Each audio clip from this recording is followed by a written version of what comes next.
Begin the current Daf, this Eruvin Daf, Samach Test. Begin on the bottom of Samach Ches on the base, 2 lines up on the bottom of the other. We will continue the discussion of the previous stuff, which we were discussing the last part of the previous Mishnah regarding the halachas of a tzedukah. We had opened up this parak with the Mishnah discussing Hador, someone lives with a non-Jew.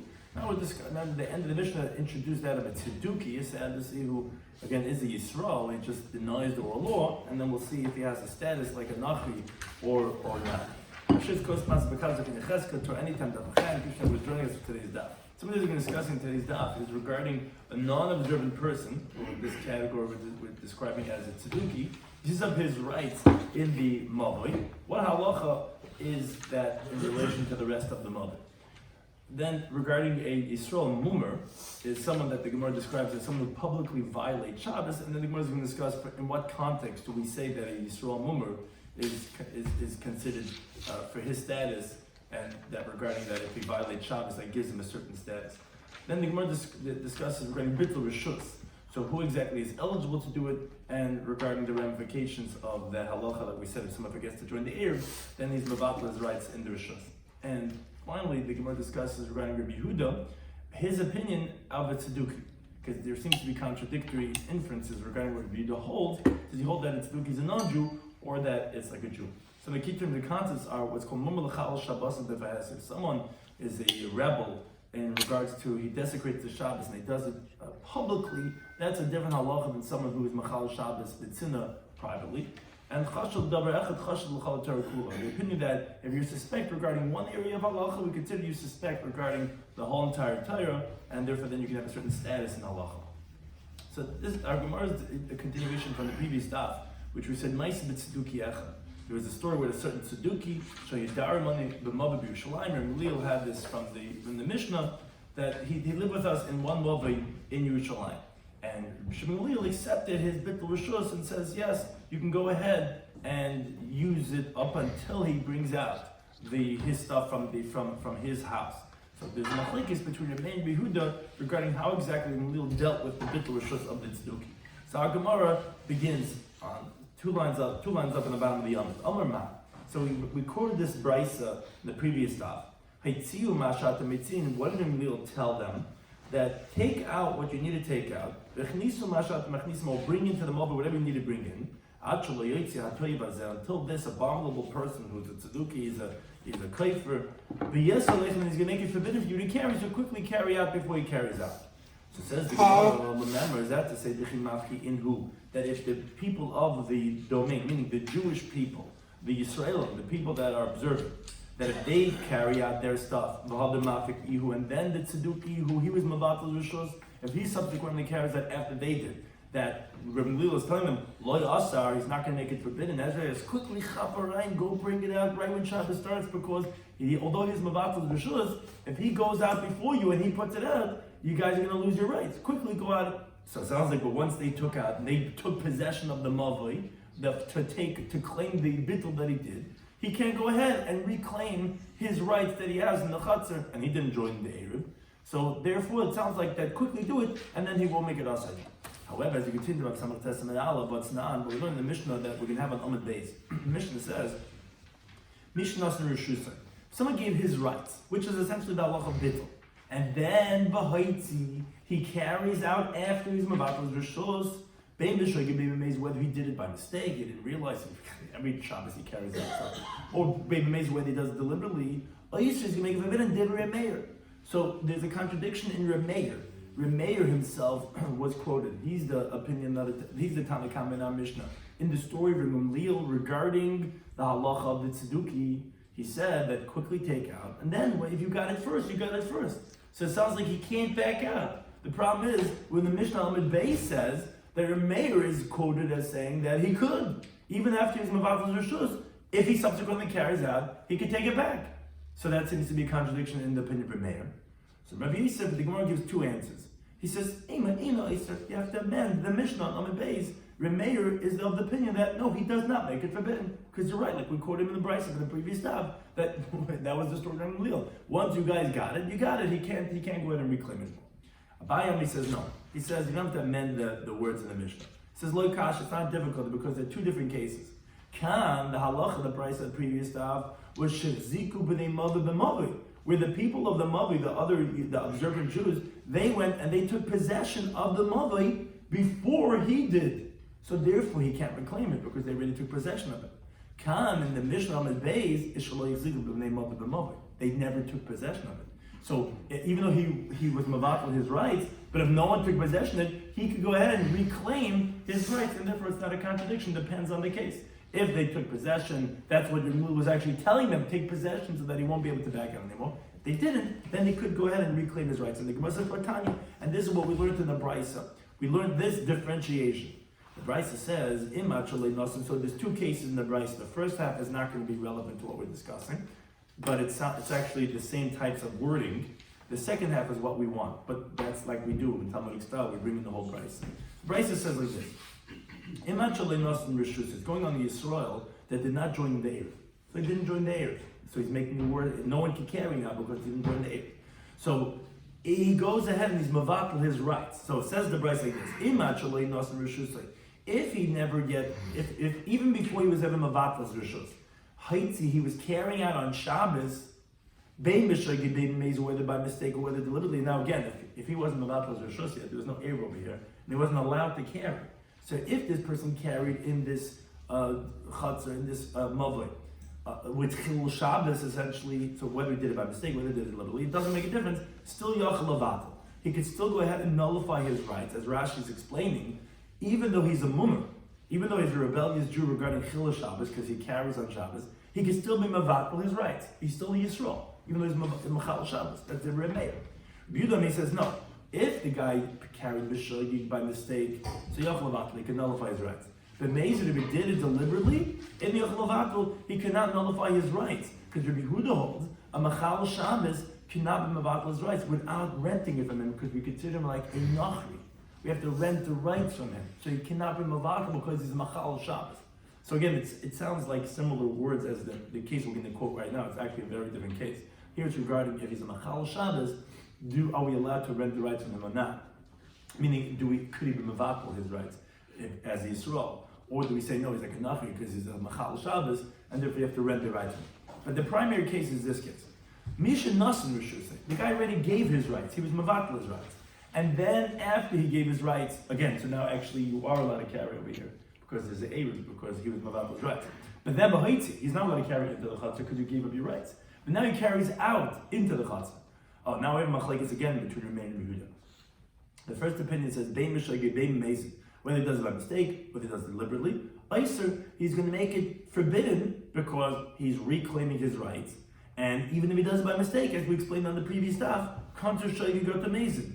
We were concerned that even though when he does it by mistake, really we said he really should be like a chatzah, ben chatzah acheres, and really he shouldn't make it problematic. He only did it by mistake. He's not trying to reclaim his rights, but even when he does it by mistake, we penalize, or like Tais says, a concern that we're going to permit it even when he does b'mezid. When he does b'mezid, reclaiming his rights. No one ever rented the rights from him. He could reclaim it, and therefore the Rebbe says in all situations it's going to be forbidden because now he undid his bittul by carrying out into the chatzah. He took back his rights.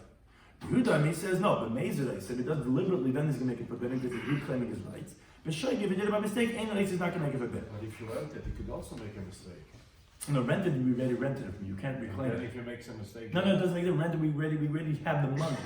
But here we didn't rent anything. All you did was bittul. That's what Rashi explains the difference is. So then, if you did it b'mezid, you could reclaim your rights. You wouldn't pay for anything.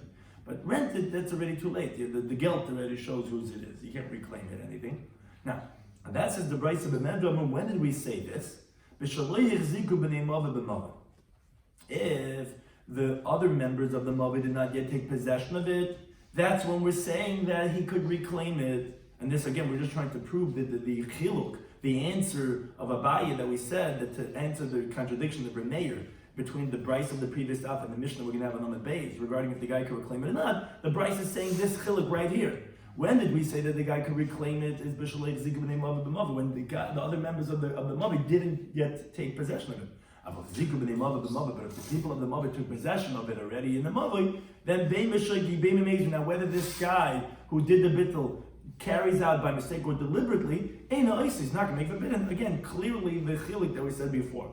Now, Rashi just has two interpretations. Either he's saying that this statement is that of Remeir, which again is exactly like what Abai was making the chiluk in Remeir, because according to Yehuda he says, according to the version that we have in the Mishnah, that he says that chazaka is not going to be effective, because we said that he has to carry out, the story originally was carry out before Shabbos, because once Shabbos not going to help, because actually the bittul is not going to help, so it must be like Remeir, or according to however, the version of the Brisa, that, as actually we're going to explain this right now, that Yehuda holds that, no, carry out, when he says the reason not because chazaka is not effective, it's rather because he holds that Tzeduki is like a non-Jew, but regarding Yisrael that did bittul, even according to Yehuda, the chazaka would help, and therefore the bedroom would be on the corner down one. Again, that's just another side that Rashi is saying, who's it like? But one thing that we see is that Remeir, in his opinion, who we're coming to resolve, it's clearly that the halacha that the guy could reclaim it is only if the other members did not yet take possession. That's what the halacha is on the Mishnah and base. The price of the previous stop that made it sound like that once you guys, the Mul said chaparam because he's going to come first, but it sounds like once they get it, he cannot back out, is because they were here already chazika b'nei. Now the Gemara now explains the opinion of Rabbi Yehuda. We had in the Bryce in the previous stop that Rabbi Yehuda in B'losh Lacheres. He said the story in a different version. That what Lil had said was Maru v'asu tzarchechem. Quickly, do what you got to do b'mavoi ad shaloi tekshech until it doesn't get dark. V'yas aleichem, and then it's going to be forbidden for you. In other words, once Shabbos starts, you guys don't have anything. You can't do anything in the mavoi. So Alma says the Gemara. Obviously, we see that according to Yehuda's version, nachrihu, that we consider the Tzeduki as a non-Jew, and therefore the bittul doesn't help at all. Just like another, you can't do bittul, can't do the Eruv, you have to rent from him. So to over here, he was saying that once Shabbos starts, there's nothing you can do because his bittul is ineffective. The problem is, that was Rabbi Yehuda in the Brisa. The problem is Rabbi Yehuda in the Mishnah, he said his words were, go ahead, do what you need to do in the mother until he doesn't carry out. So obviously, we see that bittul is effective as long as just he doesn't back out. The only thing he's disagreeing with Remeir's version of the story was regarding the other people taking possession. Remeir, as we just actually explained in the Gemara, says that once the other members took possession, the guy can't back out anymore. And then Remeir disagrees, says no, I don't give you took possession. Once this guy takes out the stuff into the courtyard, into the mavai, he's going to make it asr on you.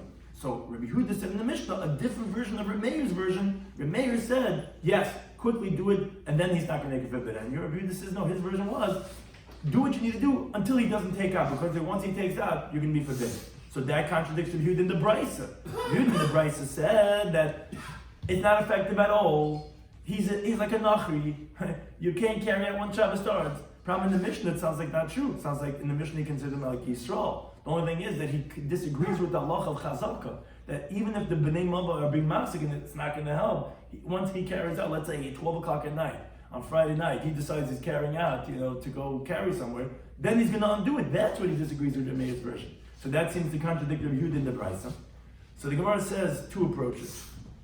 Amos say in the Mishnah, don't read it ad shelo yoitzi until he doesn't carry out, which that sounds like that it is effective, his bittul, it's just going to be undone once he carries out. No, read it ad shelo yoitzi hayoim, until the day doesn't come out, meaning until it's Shabbos. It's essentially saying the words ad shetechshech, which is because actually we do treat him like a nachri, and actually his bittul is ineffective, and therefore there is no bittul here at all. That's one approach. So therefore that resolves the contradiction. Or if you want, you could say look, it's not difficulty. You don't have to amend the words in the Mishnah, but you have to understand that there's two different cases. Kan, over here in the Mishnah, that it sounds like that it's Tzeduki could be Mavatal. It's just that once he's going to carry out, it's going to undo it. That's That's when he's a renegade, a rebel, that he's desecrated Shabbos in private, discreetly. Then he is like a Yisrael, and his bittul is going to be effective. But Kan, over here in the Brisa, that sounds like that it's not going to be effective at all, that can't carry out once it's dark, that's b'mumul chal Shabbos is b'vehesed. That's when he's a rebel to desecrate Shabbos out in the public. Then he has already halachic status like a nachri, and then his bittul is not going to work at all. So therefore it's not a contradiction, depends on the case. Says the Gemara, based on this interpretation, according to whom does the following brisa go like?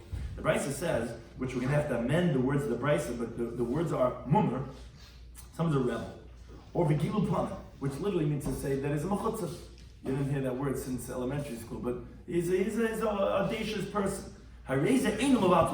Those people cannot give up their rights in the property. The Gemara jumps in and says, "Ilu panim mumar haba?" What do you? Someone that because he's a mechutzav, you consider him as a mumar, as a rebel? How could you even say that? How do you even read the brisa? He's someone that's like a nafik. No, ella rather it's one case. Mumar begilu panim. If he's a rebel, meaning he's a machal Shabbos, out in the open, befahes as a az panim, then he cannot be mevatel his rights in the domain.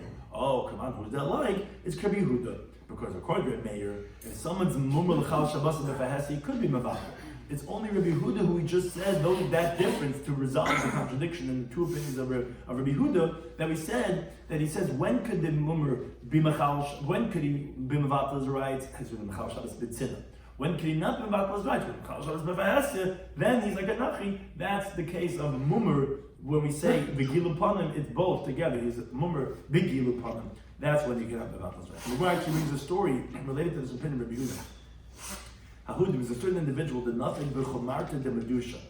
Two interpretations of Rashi. Either the guy was carrying a ring that the signet is from a different type than the ring itself. As the Gemara says in Shabbos up in Testament base, the ring is made out of this almoig, which is a certain type of a wood or ivory, and the signet is made out of metal, and you not carry that on Shabbos. Or Rashi prefers the interpretation that it's a type of a aromatic spice bag that you're not allowed to walk out with on Shabbos, and you're chay b'chatas because it's considered carrying, and it's not considered an adornment for the person.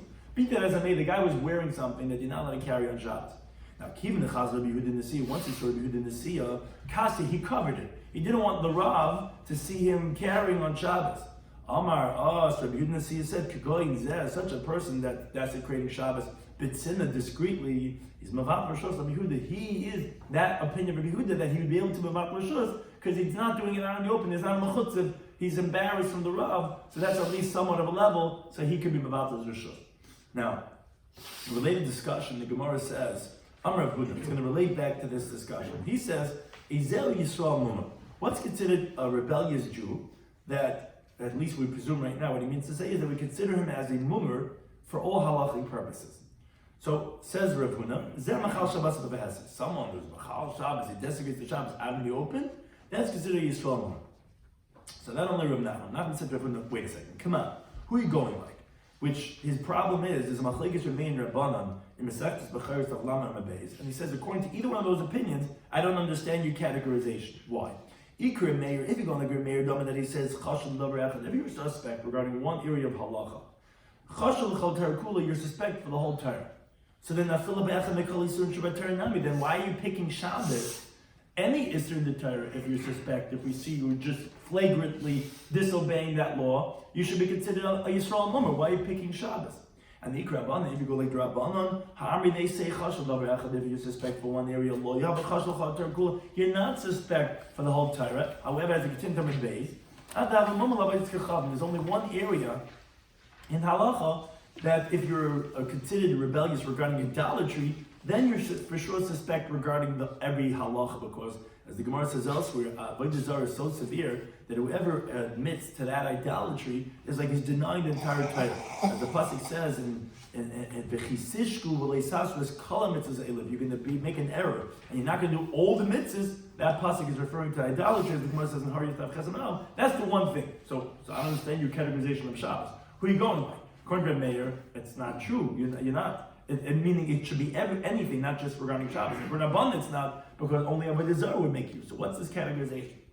So Rav Nachman Yitzchak, he says, what did Rav Huna mean when he was saying who's a Yisrael Mumar? It was not in general regarding all the years halacha.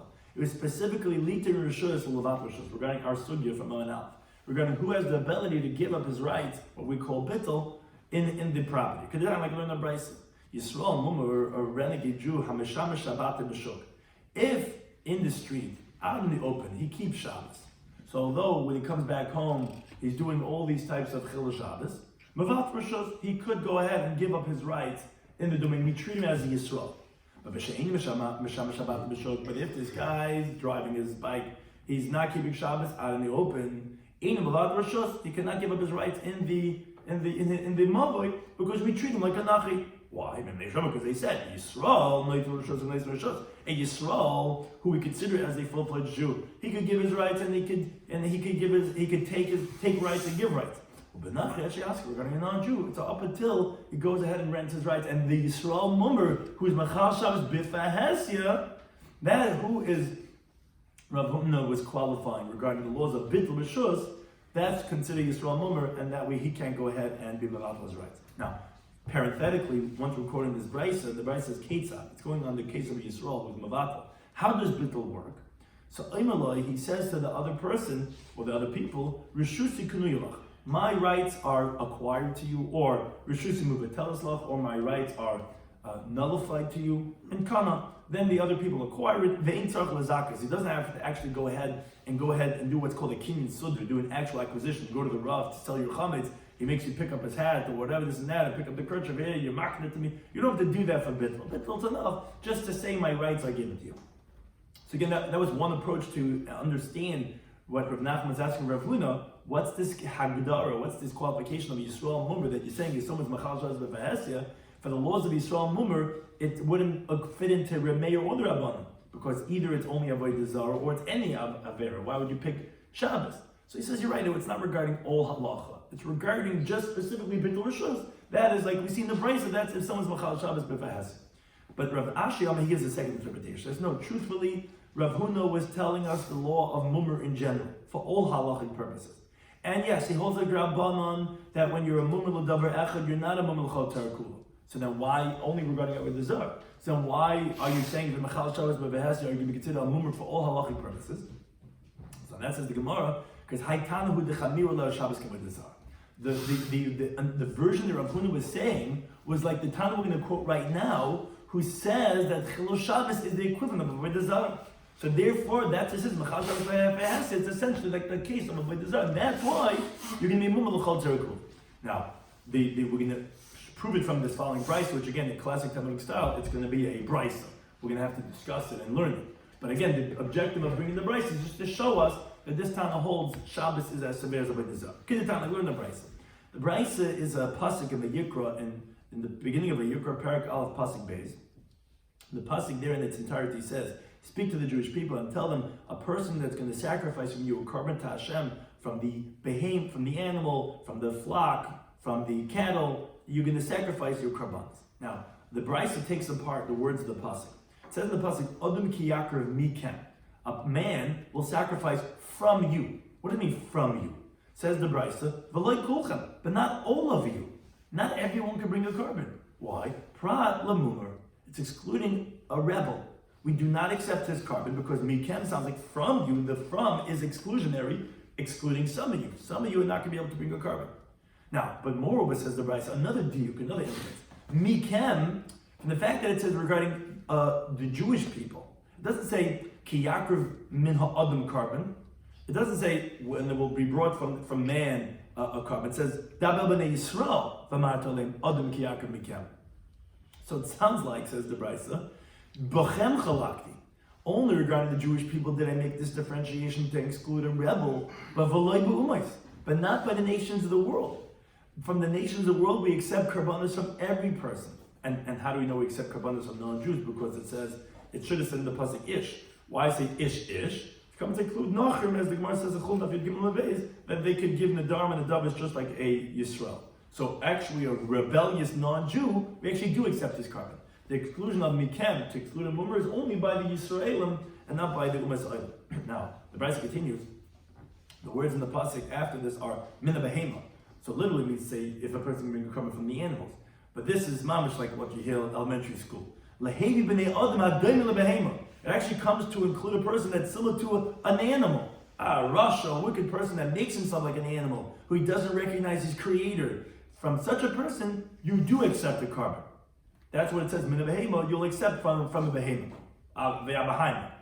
Mikan Amr, from here they said, Mikabel karbanis, we accept karbanis of Nedava, mipaishi Yisrael, from the sins of the Jewish people, because this pasuk is torn up by Nedar and Nedavas, as it says, Adam ki yakrav. Ki yakrav says, when you're going to, which is obviously not obligatory korban, it's in Nedar and Nedavas. We do accept Nedar and Nedavas from the sins of the Jewish people. Why do we accept from them? It's kadesh yadzim tshuva, so that they should repent. Because if we push them away with two hands, they're never going to come back again. Got to give them some love. Let them bring some korbanos. Chutz min hamumar, except for a rebel, If you're getting confused, the Gemara itself is going to ask these confusing questions about how do we resolve the contradictions. Someone pours wine libations for idolatry. Someone out in the open desecrates Shabbos. So the Gemara jumps in. Wait a second. How are you reading this Bryce? I'll go for Kasha. There's an internal contradiction here in the Bryce.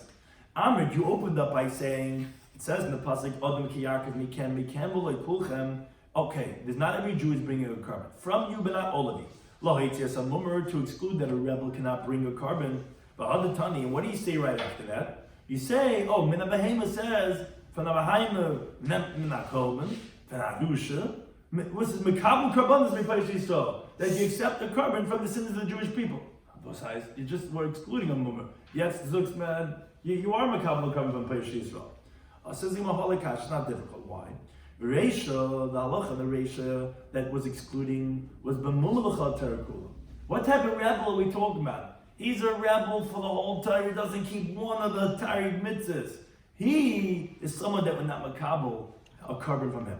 Mitzvah, in the middle case, a sin of the Jewish people that we said we do accept carbons on him is b'mumala davar echad. He's rebellious regarding one area of halacha, one mitzvah he doesn't keep. So although he's a mummer, but we're going to accept the carbon from him. However, says the Gemara, wait a second, we're not done. Amos Sefer, that was the Reisha and what's called the Mitziyasa. The first case, the middle case. But look at the last case. He said, Chutz, although we accept Kabbalah from Peish Yisrael, Chutz not mummer except for a rebel, V'manasach yain is someone that pours wine libations of idolatry. Wait a second. Hi mummer heichadami. What is this rebel that you're talking about? If you're talking about a rebel, he doesn't keep any word in the Torah. Hainu Reisha, you already said this in the opening case. You said, that's who we just described, is the Mumlucha Terakula. You said you don't accept Karban from him. Why are you being redundant, repetitive? And if you tell me he's a rebel for only one year of halacha, and then you tell me you don't accept the Karban from him, wait a second, then Kasha Mitziyasa, I don't understand the middle case. The middle case was the one that you said, it was the moment of you accept from him. How could you say that you're excluding him, that you don't accept Karban from him? Elav, so the Gemara actually proves from the question. The Gemara is proving that you're going to have to show what we want to prove. Allah rather must be hachikam. This is what the Bryce is saying. That you accept karbanis from the sins of the Jewish people that are rebellious for one thing. Chutz, there are some areas of halacha that even though it's one area, we will consider him as a mumalachal terakula. And he will be like the Reisha. It's not the same case of Reisha. It's in one area. But he will not be able to bring a carbon. Except for someone that's a rebellious. Mummer wasn't its own case. It was It was a qualification of those two cases. Except it was rebellious to avodah zarah, or to publicly desecrate Shabbos. When then he's considered as a mumma l'chol terakula, with that he's now included in the meter of the ratio of mikem v'loy kulchem. Says the Gemara. So we see avodah zarah v'Shabbos ki'adolin. Obviously, avodah zarah and Shabbos are equivalent according to this Tana. That both of them are considered mumma l'chol terakula. That proves that we could. That was the second answer we gave for Rav Huna. That we had the difficulty saying, wait, you're saying it's wrong mummer. Who's that like? So the first answer said, you're right, it's not regarding cult for all ears of halacha. It was regarding just if you could be mevat lushos. The second answer says no, it's chal terakula. But who's that like? It's not like Rameir, it's not like Rabban. No, it's like Rabban. But wait a second, don't they only say avodah zarah? Yeah, but this time the holds that Shabbos is like avodah zarah, as we proved, as we extrapolated that it must mean that that's the case of the seif of the brisa that's coming to us this halacha that Machal Shabbos is like avodah zarah. So the halacha of being mumul chol terakul. Now we continue the halacha of the next Mishnah, which continues on the theme regarding bittul rishos, giving up your rights in the courtyard. It says the Mishnah like this: Anshe chatzah. So the opening Mishnah was regarding a non-Jew. Now we're moving back to a Yisrael, but continuing on this theme regarding giving up their rights. Anshe chatzah, the people of the courtyard. Sheshachach echad hem b'leir. One guy ruined the whole air for everybody. We're waiting for that one kid in class. We can't go on with this one guy. Everyone, a whole 100 members of the development, they all give. One guy forgot to join the air. So the halacha is, from his house, it's forbidden to carry in or to carry out from his house to the courtyard, loy v'lehem, for him and for them, meaning whether it's him or the other members of the courtyard. Now the Gemara is going to explain, it's talking about where he was mavatal his rights that he had in the chutzner, but he was not mavatal his rights of his house. So therefore, his house is considered a distinct area for himself, and the courtyard is considered their domain. So no one could carry from his house to the courtyard because it's considered as different areas. That's the whole halacha why we made up Eruvin midrabanan, because it looks like carrying from one domain to another. You might come to carry from Rishus Yechad to Rishus Rab. So his house is forbidden for anyone to carry out, and everyone could carry merrily inside the courtyard because he gave up his rights in the courtyard. Now, V'shalahem, their houses, mutar is permitted to carry out into the courtyard, loy v'lahem. Whether him, this guy who did not join in the Eruv, or them, because their houses and the courtyard is considered as one domain, because everyone joined in the Eruv. So from their houses, everyone could carry out, including him, and from his house, no one could carry out, including them. Now, let's say it was the opposite. Let's say Nasnu Loi, let's say they gave him Rishusan, the rights that they have in the courtyard, because someone's got to give, because there's no Eruv over here. So either he can move his rights to them, or they can move all their rights to him. So then Allah here is the same thing in the opposite, in the reverse, but one difference. Hu mutter, he's permitted to carry out from his house to the courtyard. Ve'hein asurin, they're forbidden to carry even from his house to the courtyard. Now, although, what do you mean? It's considered one domain, because his house is actually, their houses are not part of the Eruv. His house is actually, the Chutzner is considered his, because they move out their rights to him. Still, we're saying that no, they cannot carry out of his house, and the Gemara will explain what's the reason why over here they cannot carry out of his house, if it's considered all one big property from him. Continues the Mishnah, Hayushnai. Let's say there were two people who forgotten, did not join in the Eruv, and the rest of the people of the Chutzner are nullifying their rights to those two people. So those two people are Isim Zel Zeh. They're going to make it forbidden one on the other because it's now the Chutzner is owned by the two of them, and the problem is that the houses are each distinct, one house for each owner, and you now take out from a property that's distinct for you to a communal area, to a shared area, which is now owned by the two of you. So even if everyone's mavatal to the two of them who forgot to join the area, it's not going to help because the two of them are now owning it. And the Mishnah explains, because if you're one individual, you could give your rights to the courtyard, and you could also take the rights to the courtyard, because if you get in the right, you're the only one, it's all your chutz. And you could also give your rights.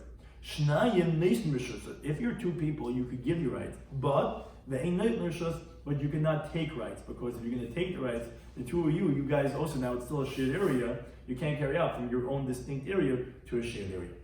Now, the Mishnah continues on a different halacha, which is related. From when could you give, when are you allowed to do the halacha of giving your rights, meaning that what we call bittul? So we quoted this machlekes in the previous time. B'shamayim, they say it has to be from before Shabbos. B'salam, they say it could even be when it's already dark and it's already Shabbos. Another related halacha, which we also quoted already previously, Misha Nasim Rishusei B'Haitiv. Someone gives his rights, and then he subsequently carries out. So we quoted this machlekes on Amud Aleph. Whether he does it by mistake or whether he does it deliberately, he's going to make it forbidden because he's going back and taking back his rights, and he's undoing the bittul that he did. That's the remain. He says, no, but Mesid, I said he does deliberately, it's going to make it forbidden. But B'shaking, I said, if he does it by mistake, it's not going to make it forbidden. Again, we discussed this on the previous daf regarding qualifying what's the svara of the machlekes, which we ultimately said because it comes to Shega the Mesid, if we're concerned with the case of by mistake, up to the case of doing deliberately. Now the Gemara begins to explain the cases of the Mishnah. The opening case of the Mishnah was that if you have the people of the courtyard, that one person did not make the Eruv, and we said that, so we didn't explain in the Mishnah, which the Gemara is going to do, that they could carry out of their houses to the courtyard, but no one could carry out of his house to the courtyard. So it says the Gemara, wait a second, basically with the Asr, so you're telling me that his house no one could carry out from. Hachatzer, but the courtyard, which is the rights that he has in the courtyard, shari are going to be permitted to the people of the courtyard, and they're allowed to carry out from their house to the courtyard, which is actually explicitly mentioned in the Mishnah right after that. So that says the Gemara, wait a second, what's the case talking about? As the Gemara explains. If he's giving up his rights to the people of the courtyard, so then why is his house forbidden to carry out from? What do you mean? His house was also, he gave up his rights. He's not here anymore, so they should be able to carry out of his house too. And and if he didn't give up his rights, so then why is the courtyard permitted? Who permitted him to carry in the courtyard? He has rights in the courtyard. So the Gemara says, as we already explained in the Mishnah, over here is he only gave up his rights in the courtyard.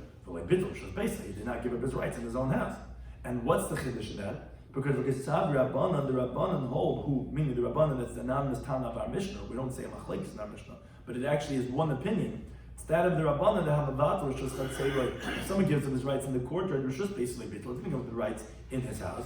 Because the Dair Inish, the Bayis, a person would live in a house without rights in the courtyard. Which, as Rashi explains, that disagreeing with Rabbi Eliezer that we quoted previously in the Chavav base. That he holds that no, that guy's house is forbidden to carry out for himself.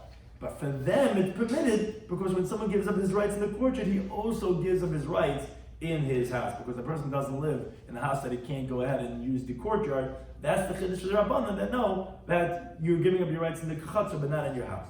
Now, then the Mishnah said, B'Shalahen, now their houses, Mutulay B'Lahen.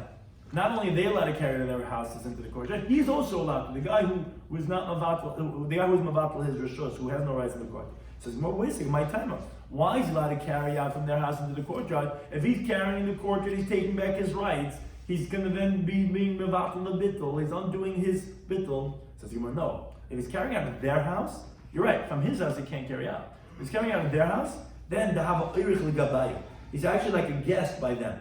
So since he's not carrying out of his own house, even though he's using the courtyard, he's not taking back the rights. He's just like a guest. By them, a guest is allowed to carry out from the host's house, and therefore he's allowed to carry out in their house, but not from his own house. Now, the Mishnah said the inverse case. Let's say Nasnu Loy Rishusam. Let's say they gave him, the guy who was not part of the area, they were mavatal their rights to him. So who mutters, and he's allowed to carry out, they ain't asur, and they're going to be forbidden. Now, they're going to be forbidden even from his house to the courtyard. Why? Because since they're using the courtyard, even though they're not carrying out of their own house, and only carrying out of his house, then that's taking back the rights. Which that's the Gemara's question. Why? They should be like him, like guests. Why are you saying that when he could carry out of their houses when he's mavatul, why can't they carry out of his house when they're mavatul, that rights to him? Says the Gemara, no. One person by 5 people, which not specifically 5, but meaning by many, have a oirch. That person can be a guest by the rest of the people in development. But the whole development, by this one guy, we're not going to consider the whole development as guests by him.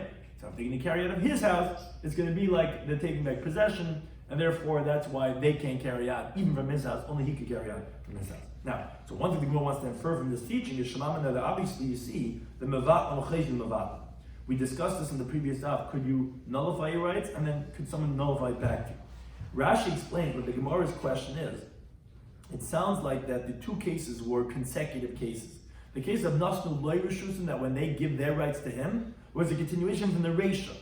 We said in the Reisha that when he's mavatal his rights to them, we said, oh, their houses are permitted, for him and for them, because he was mavatal his rights to them.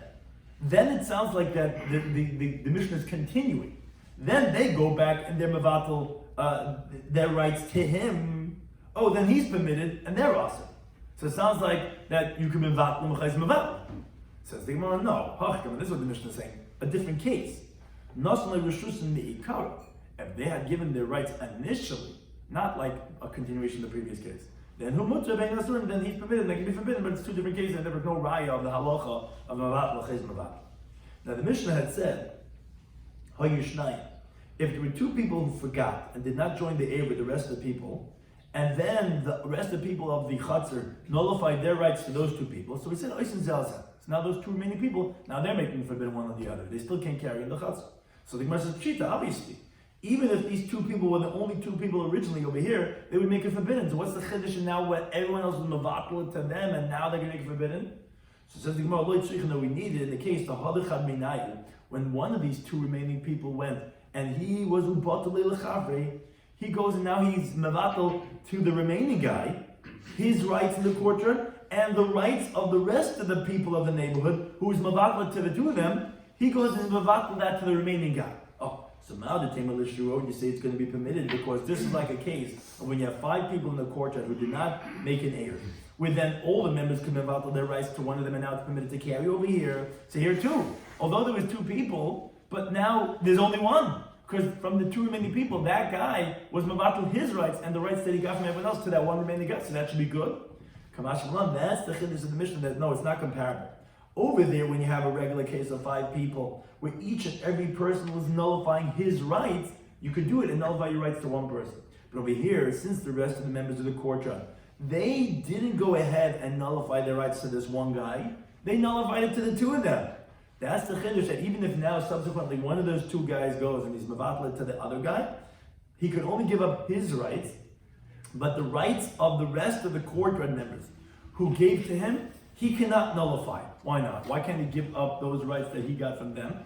Because the key in the bottle. Because when they nullified their rights to the 2 remaining guys, at that point in time, loy havale, this mevatel, this last guy, didn't have shiur use of b'hai chatzar. He didn't have permissibility in this courtyard because what they gave him was insignificant. Because there were still 2 people remaining that make him a bittul on the other. So it comes out, so to speak, the bittul that they did to him, that original bittul, was ineffective. And therefore, when he subsequently goes ahead and does bittul to the remaining guy, he can't go ahead and now acquire their rights because he never acquired it. Because he never had anything, because when they gave it to him, it was not going to work, because he still had him and another guy. So that's the chiddush. The case of 2 guys, of course, not going to be effective. The chiddush is even if they subsequently goes and that remaining guy goes into the remaining guy, even that's not going to work. That's the chiddush of that case. Now the Mishnah said, when it said qualifying, it said because one guy could give his rights and then one guy could take rights. So the Gemara says hasul lamali. Why do you need to say this in the Mishnah? If it's regarding that one guy could give his rights to Nina, already said this in the Mishnah. The Mishnah said, when he gives, the first case of the Mishnah was, when the one guy gives up his rights, we said, that now the rest of the members of the courtyards are permitted to carry out for everyone. And if it's not talking about that he was mavatal, why would it be permitted? So obviously, as we have explained already in the Gemara, it's because he was mavatal, his rights. So you see one guy could give up his rights. And if it's for the next line of the Mishnah, that we're saying that, because one guy could take rights, Tanina, we learned that in the Mishnah. Because the Mishnah said, and they give them his right, they give him their rights, that not only he could carry and they can't. So obviously, an individual could take the rights. So why do you need to say this ultimate encapsulation lines? That so the Gemara, you're right, you don't need it for the echad, you need it safer, we need it for the second half of the statement. It's regarding 2 people. We said one person could give rights and take rights, right? That we don't need to say, that was already included in the 2 opening cases of the Mishnah. We need it for the halacha of when there's 2 people, which was we needed for it to say that 2 people could give their rights. So obviously, why can't 2 people give their rights? And why should it be any different? 1 person, 2 person, 3 people, they're just giving up their rights. So the Gemara says, no. What would you say? We should make a decree that if we're going to let 2 people nullify their rights to a single person, then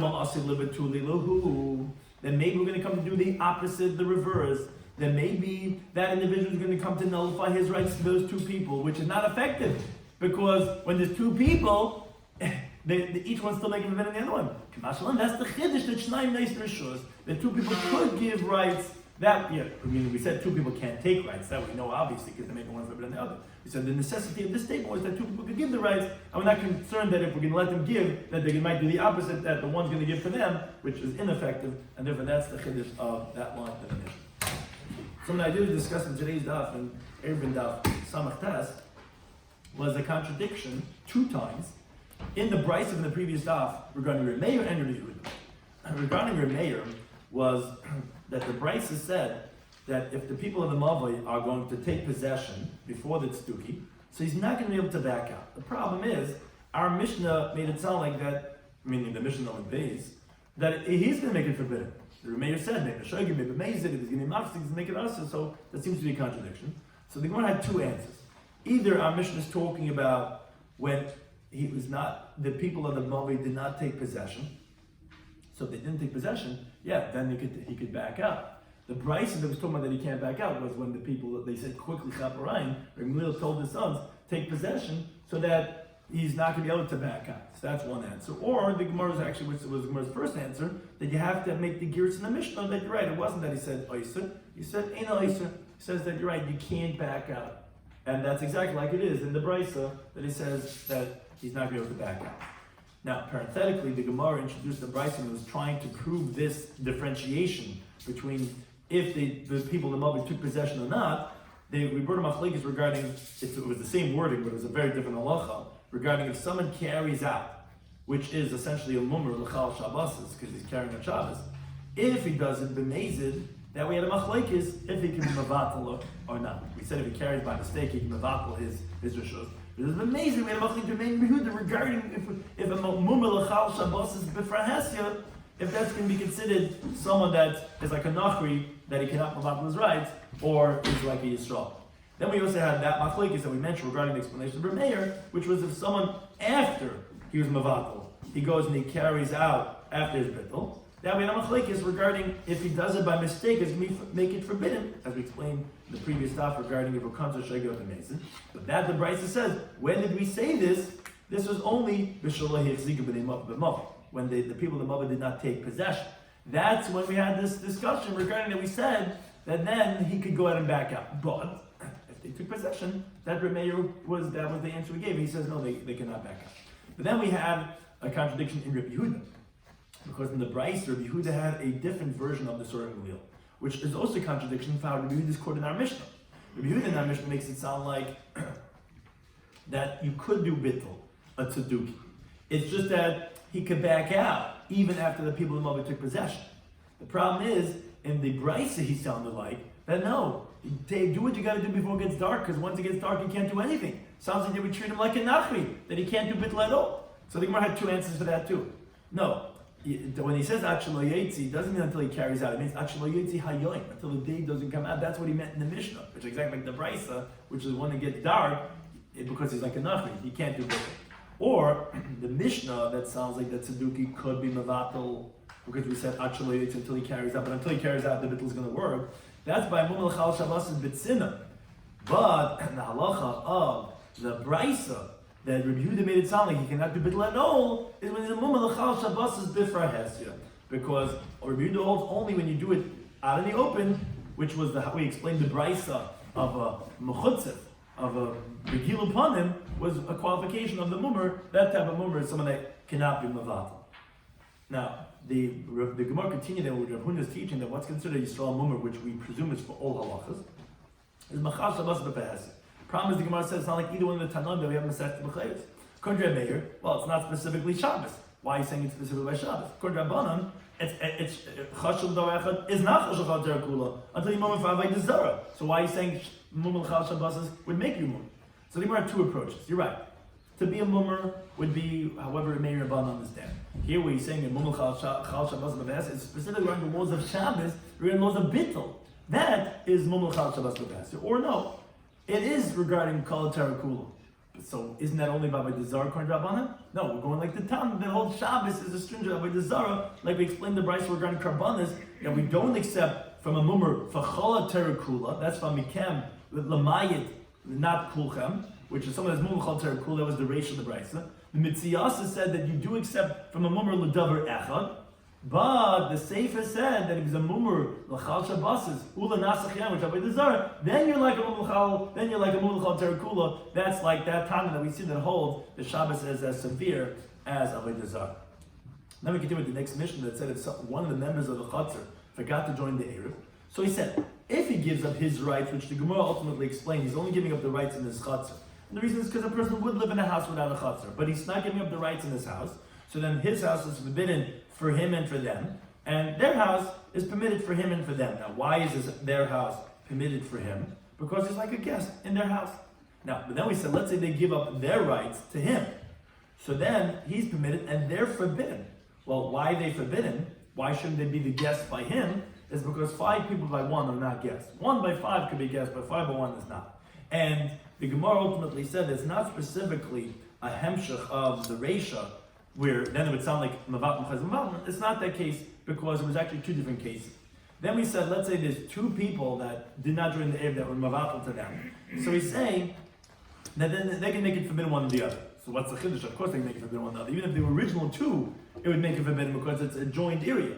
No, the Chiddush is even if subsequently one of the 2 goes and he's Mavat to his friend. The Chiddush is that the bittul that he got originally wasn't a bittul because he couldn't use it. He can't go ahead and pass it on to that remaining 1 guy, and even that is the Chiddush we say it's not going to work. The Mishnah said because 1 person could give and take rights, and 2 people could give but can't take rights. Now we understand there was unnecessary to say echad noisin ve'echad noitim because that was already said in the Reisha. So why are we saying this line? Well, the fact that they can't take rishos that we know also, it's regarding the fact that two people could give rights. That's the chiddush, is that we're not geyser, that if we're going to let them give, they might take rights, which shouldn't work. And we had a machlekes regarding if in the Mishnah, if you could do bittul by nighttime, that's machlekes b'sham b'sil. We also have machlekes, which we already discussed a few times, if he gave his rights and then he subsequently carries out, the machlekes was regarding if he carries by mistake, if that's going to undo the bittul or not, and we come to Shaygat Meza, that's machlekes between Remeir and Rabbi Yehuda. Thank you to any time for hosting us.